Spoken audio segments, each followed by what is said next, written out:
It was a warm afternoon in Zanzibar, with the scent of cloves wafting through the air. Amara, a spirited young woman from a small village near the coast, was sitting under the wide branches of an ancient baobab tree. She had always loved this spot, where the ocean breeze met the earthy scent of the land. It was her sanctuary. One day, while Amara was sketching designs for the intricate kaiteng fabrics she hoped to create, a man appeared. He looked out of place in his khaki trousers and a camera slung around his neck. His name was Luca, an Italian journalist who had come to East Africa to document local traditions and cultural heritage. Luca paused when he saw Amara. She was deeply immersed in her work, her face glowing with focus. Gathering his courage, he approached her and introduced himself. Surprised by his boldness but charmed by his friendly demeanor, Amara welcomed him to sit and explained the patterns she was designing. Over the next weeks, their paths crossed more often. Luca would show up at the market where Amara sold her fabrics, and she found herself looking forward to his curious questions about her work and culture.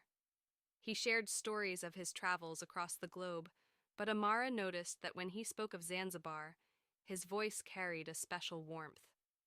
One day, under the baobab tree where they first met, Luca revealed the reason he had come back time and again. "Amara," he began, his voice shaky, "I came to learn about your culture, but what I found was something far more beautiful. Your heart." Amara smiled, her cheeks warm with surprise. She felt the same, but had been afraid to say it. Tradition and family expectations weighed heavily on her.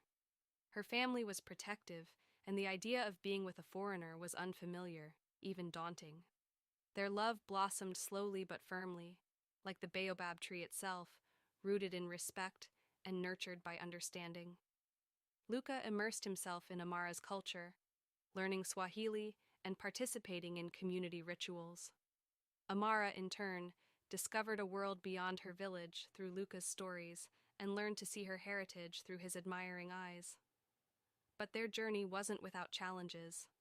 There were whispers in the village, and Amara's family initially resisted the idea of their union. Yet Luca's persistence and genuine love for Amara won them over. He promised to honor her traditions and never take her away from the land she cherished. On a breezy evening, under the very same baobab tree, Luca proposed, presenting Amara with a simple yet elegant ring he had crafted with local artisans. She said yes, tears of joy glistening in her eyes. Their wedding was a vibrant celebration of cultures, a colorful fusion of African drums and Italian melodies, kaitengi fabrics and Mediterranean cuisine. Villagers danced late into the night, celebrating a love that bridged continents. Years later, Luca and Amara continued to live in the village, raising their children with values from both worlds. Under the shade of the ancient baobab tree, they often told their love